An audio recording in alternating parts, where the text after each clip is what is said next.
And there's a couple things that I want Daryl and everyone to hear. First of all, when the state legislature was struggling, that's put it mildly, with trying to come up with a map to create two possible, majority, black opportunity districts.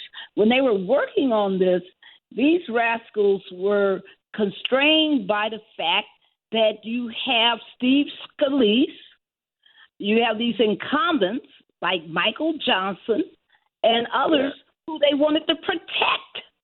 And so in drawing the maps, they were really forced to try to do everything they could to make sure that this GOP leadership in the current House was protected.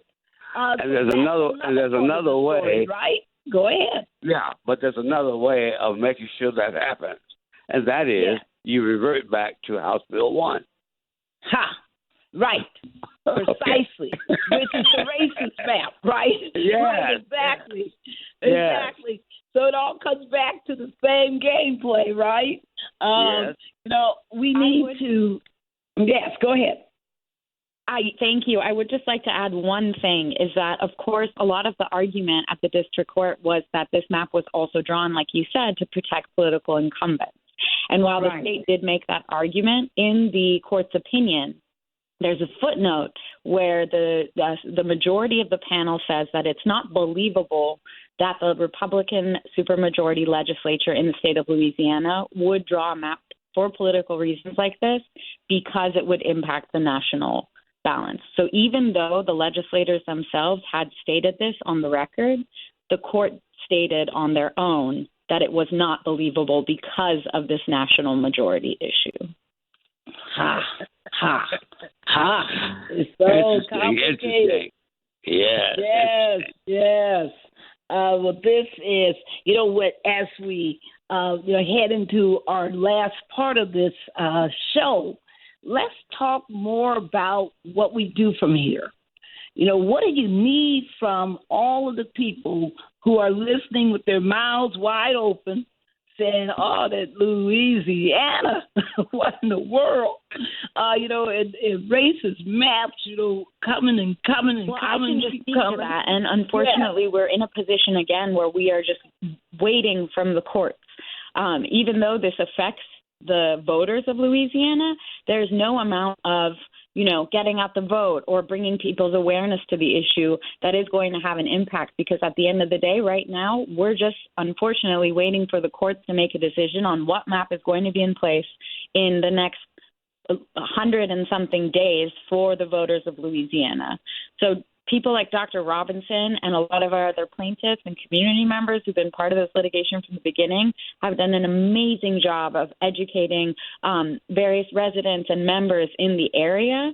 But right now, we're just in a position where we are unfortunately waiting for the courts, and I say courts plural because that's where we're at, to see what happens. And we're hoping that given the urgency of this issue, given the fact that the state says they need a map by tomorrow, we will hear something soon from the Supreme Court.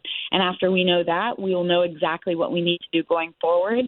But I'd also like to state that the remedial process that's happening May 30th, there is no public input that happens on that. That is also a judicial process that's going to be a one-day hearing, again, with no new evidence able to be presented during it. That doesn't include any type of public hearing other than individuals who are able to participate in a legal capacity, like filing an amicus, which requires, as we know, a lot of funds. This type of litigation is not feasible for the average person.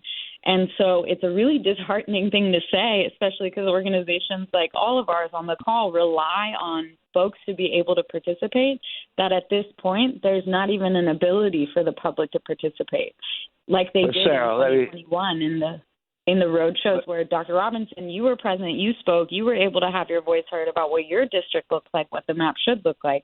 That's just not an opportunity that's present this time. Yeah. But Sarah, is it not so that this three-judge panel is threatening to perhaps draw or select another map? I wouldn't say it's threatening. I'd say it's in print in the scheduling order, that is what is going to happen if the legislature, like you said, isn't able to come up with a new map by June 3rd. And as we discussed earlier, there's a lot of procedural policies like notice and other just rules that are included in the legislature that make it incredibly difficult, if not nearly impossible, for the legislature to pass a map in that short amount of time.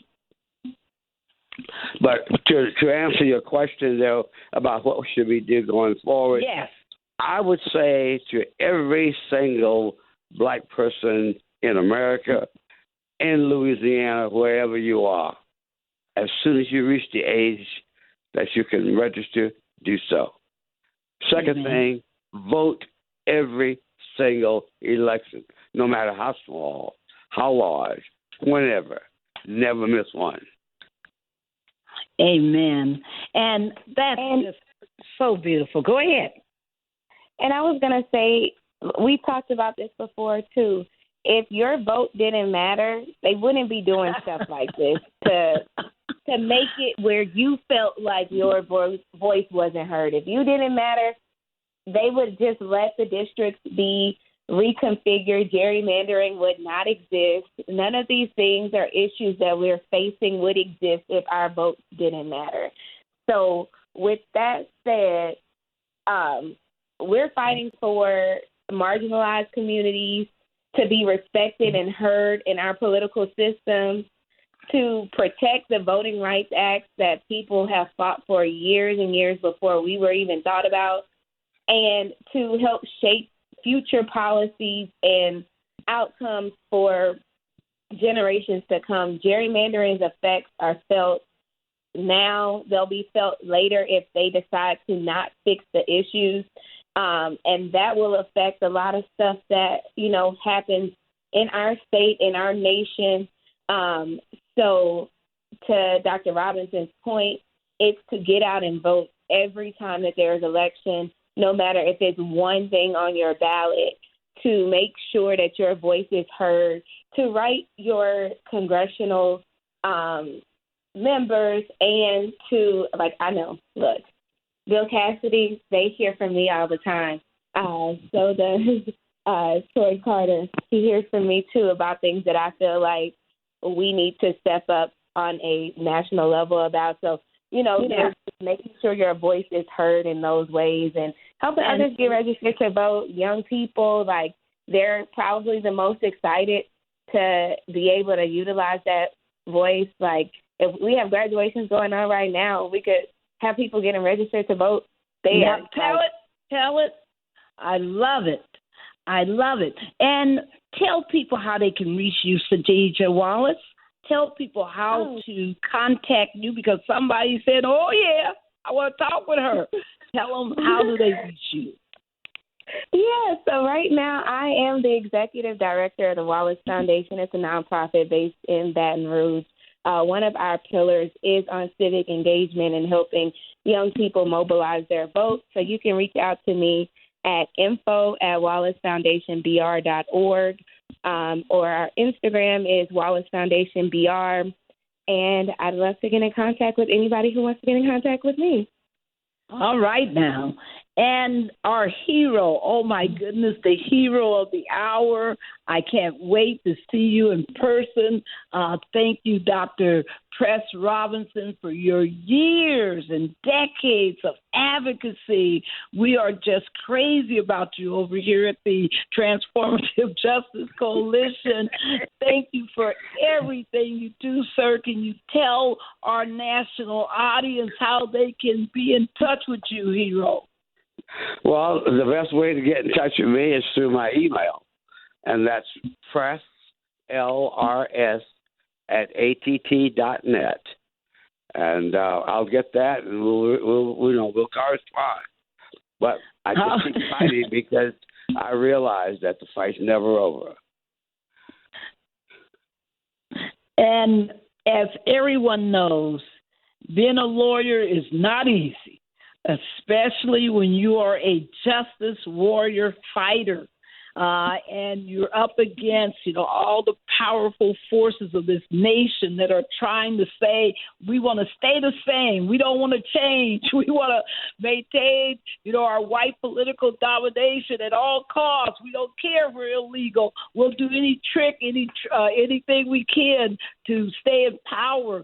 And it's always beautiful to meet young, really gifted, powerful, professionally centered lawyers like Sara Rohani. Sara, how do our listeners get in touch with you, ma'am? Just basically by Twitter, it's at Sara Rohani, my name on my email. And I just wanted to, again, thank you so much, Barbara, for having this topic brought up and having us on the show. And we're very excited, just looking forward and onwards to see what happens this week. Thank you. No. We want to have you back for sure, because we got to keep this on the forefront. I want to say, Daryl, and I'm going to turn it over to you, sir, to bring us home. But I want to say to everyone who is listening, West Virginia, Nebraska, Maryland, you're voting today. When you vote, everyone, think about what impact your vote has on federal judges. Think about who you are voting for senator. Where do they stand on our issues, especially when it comes to making sure the right federal judges are put on the bench, on the federal bench? Every one of those senators, anybody running for U.S. senator right now has that power.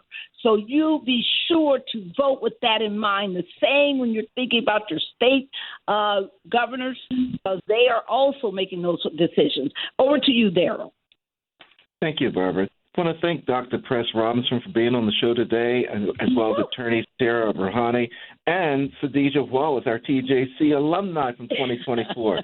Folks, let's make it clear. Let's make it clear. We say it every Tuesday. Dr. Robinson and Sara Rohani and Sadijah Wallace made it clear. They're showing you how to get off the sidewalk, get into the street, and get into the fight, the good fight for voting rights across this country.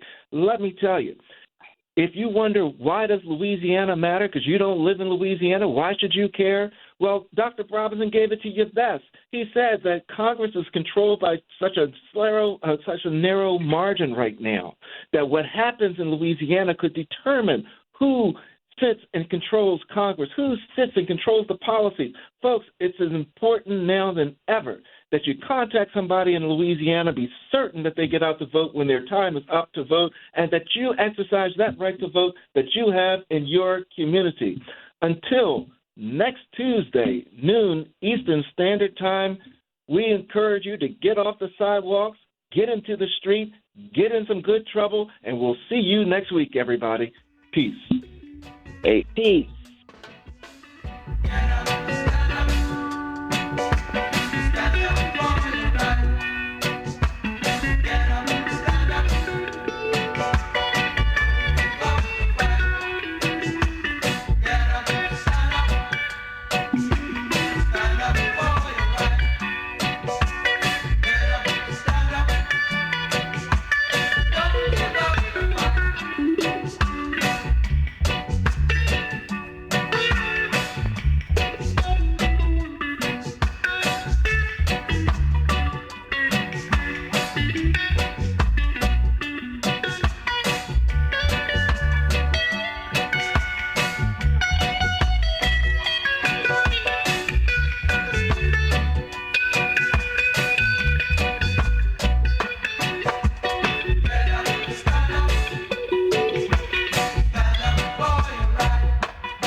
preceding program was paid for by Barbara Arnwine.